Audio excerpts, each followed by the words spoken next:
I bought the cheapest Volkswagen T5.1 2014 in the UK, but there's a catch. The catch with this van is that it doesn't start. Oh, and did I mention that it's in pieces? Yeah. So you're probably wondering, why did he buy another van? He's already got one. And that is a very good question. I mean, yeah, my van's got the 5.1 conversion, finished in a beautiful matte grey, but there's a couple of other things. So my van has windy windows, and the new van has got electric. My van's got the really old school heater controls, and the new van has the nice fancy ones, plus the holy grail, which is air conditioning. My van does not have cruise control. The only cruise control is my right foot. The new van does have it. Whee! I should probably add that this new van has been carpeted and insulated all throughout the back, and at a cost, very professionally, and a much higher standard than I did. Plus, Brucey bonus, it has lights. So what's the plan with the van? Well, I guess we'll split it into two sections. The first is understanding why it doesn't have power. It's got a battery hooked up. I haven't checked for voltage yet, but you know, does it lose a lot of power just sitting? It's sat for several months, and we'll go a little bit into that story probably later on. But yeah, I was obviously trying the unlock and lock key. Doors weren't unlocking. I can get into the driver's side because that works off of the key, and I can get into the slidey door, but both the back door and the passenger side aren't opening. So we need to get power to the van, which I think we'll do that next. So let's go. We've got a battery here. Feels like this battery's a little bit too small. Mine's like 100 amp hours on my van, so yeah, that's 60. Not that that should make a difference. It's obviously had this battery for some time, but I need to work out why there's no power when you turn the ignition on. So yeah, this is obviously for the leisure battery that's in the van. Something to look at. So here we go, got the old Halfords battery charger out, Old Faithful, had that for many years, charging the Halfords battery that came out the van. What's nice is it's guaranteed for 4 years, so I do have the original receipt that the last owner kindly gave to me. This is only, I think, 2 years old. It was bought in 2021. Yeah, so I could potentially just replace the battery, but we'll see what the charger does for now. That's charging away. Usually a green light isn't good, but we'll just leave it for an hour and see what happens. Right, so check the battery. Obviously hooked up my jump starter, and I was getting power to the ignition. Lights are working, windows. So yeah, that's good. That proves it was just a dead battery. What's really cool is that the previous owner supplied the original purchase receipt for the battery from Halfords. That was done in 2021. Now the battery has a 4-year guarantee, so yeah, I've got 2 more years on the guarantee. I figured rather than trying reviving this battery, might as well take it back and see if we can get a new one. So batteries in the back down there, and I'm going to make my way to Halfords now. Yeah, fingers crossed. Okay, we've arrived at Halfords, so I'm going to try my best to get a replacement battery and lift that out. We'll go from there, so wish us luck. Cool. So just keep that receipt, because that's the original receipt, so you have your obviously guarantee starts from there, so you get 4 years from the date of that. Oh right, yes, so, yeah. So basically I've got another so obviously once 4 years is done, if it's knackered, you need to buy a new battery. Yeah, gotcha. Yeah, that's cool. Brilliant. Okay, thank you very much. Cheers. Success. New battery. Thank you, Halfords. And thank you so much to the previous owner for leaving all the receipt, you know, keeping all that intact. So yeah, that's the result. Anyway, back in the patrol. Let's get back and got a nice new battery, so we'll go from there.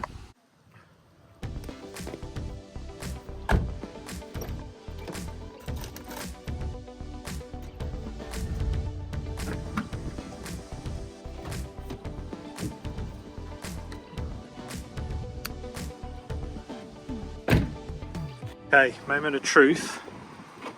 Oh yeah, here we go. So there we go, got power, everything should work, which is good. So yeah, pretty chuffed with that. Replacement battery, so I guess on to the next thing, which is the engine. Under the bonnet now, I think there's quite a bit going on. One, I don't know if these injectors are in order. They were just sort of laid down on the valve cover, so I've put them back in any old hole. I need to cross-reference that. Two, the seals are possibly present. They're certainly not on the end of the injectors. The state of the injector needs a good clean. Yeah, I think I need to give you a little bit of history about all of this. So let's just break down what exactly has happened over the last few days and how I got to here. I was on Facebook 2 nights ago. I was scanning up and down everyone's posts on one of the transporter owner pages, and within a few minutes a new post appeared, and someone was basically listing their van. This is the previous owner of this van, and they mentioned that the engine just doesn't work anymore, but it's had a whole bunch of stuff done. And ordinarily I think I would have just skipped past it, but when I see things like the engine doesn't work, I don't know, there's something in me that feels I need to rescue this vehicle, plus the fact it's a higher spec vehicle, so yeah, there was some appeal there. Anyway, I contacted the previous owner and I said, just on the off chance, you about this evening, and whereabouts are you? Bearing in mind they didn't put a location on the post, so it could have been anywhere. He messaged to say where he was, and that was quite literally 22 minutes from my home. I thought, wow, okay, that's it's kind of a no-brainer, like to kind of pop over there, just have a little look at the thing. So I arrived, it was getting dark, but there was plenty of lighting, and I was able to have a quick look around the van. Really lovely guy, really nice previous owner. He gave me kind of the backstory of kind of how he got to this situation. So it turns out early this year, late last year, the van had a whole bunch of stuff done to it.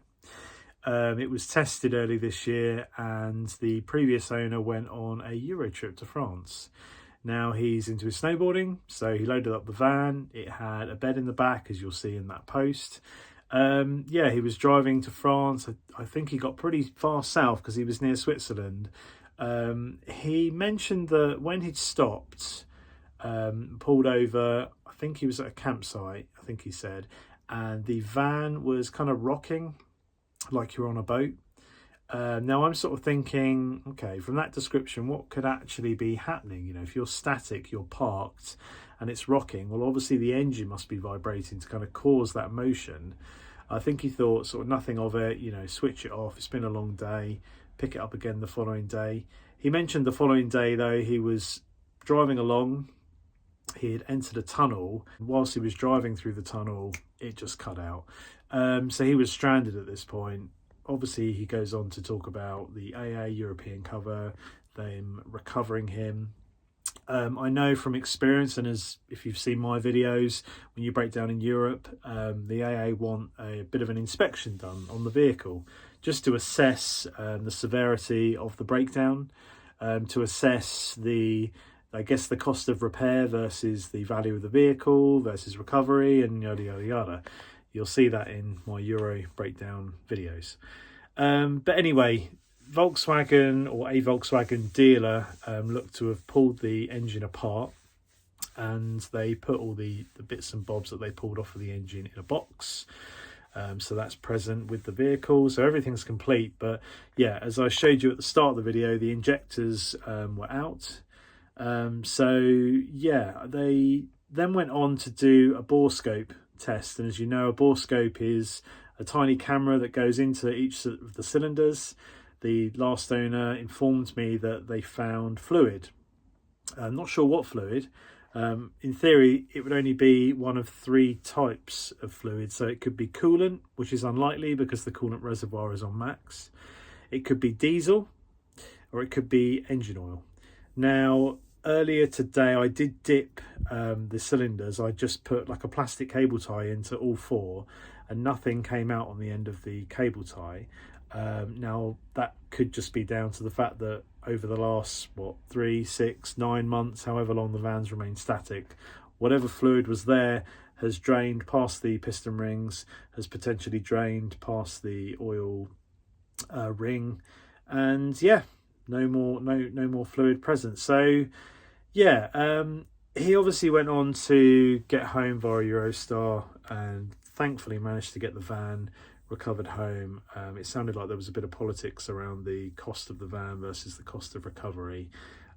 Something which again we've had experience with in terms of, you know, waiting around the assessment, blah blah blah blah. So yeah, that's kind of led us to the stage of the van being listed, me going to view it. I then went on to make an offer, and then the next day my good friend who has a trailer came with me. Again, it's only around the corner, so yeah, we went to pick the van up. Thankfully his trailer has a winch because the van obviously it had no power, it wasn't cranking, so you wouldn't even be able to take it up the trailer ramps on first gear. But yeah, we managed to tow it back pretty safely. We had to get it off the ramp my end and then push off and up my drive. Then I used the winch from my patrol to pull it that final sort of last leg. So yeah, and that's where the van is now sitting on the drive.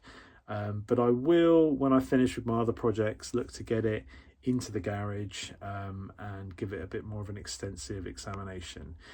But yeah, that's pretty much what got us to where we are now.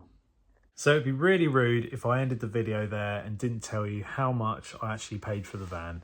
So I bought the van for a total of £3,500. Now this doesn't include the transportation service from my friend, but that was, you know, mates rates, which was really good, and I am very thankful to you for that, Ryan, so cheers. I think I'm going to end the video there. Stay tuned for the second part where I will dive deeper into the belly of the beast and try and get the thing, well, just cranking, because I need to understand what went wrong. And I think for me, if I put everything back to the way it was when the engine was originally running, so put the injectors in, put the air filter box back on, just all of the parts that were supplied to me in a box, get them all bolted down, and then get the thing cranking, do a bit more of a diagnostics. We can go from there. I hope you've enjoyed the video. Thank you so much for watching. I've got some more videos coming out soon, obviously on my current van. Well, I guess they're both my current van, but my old van and the Mini in the background, because I haven't finished that, haven't finished this, so got plenty of work to do. Yeah, so please stay tuned for that. If you haven't subscribed, you know, smash that subscribe button. Boom. Yeah, I'd really appreciate it. But anyway, I'm going to end the video there. So thank you again, and I hope to see you very soon. So catch you later.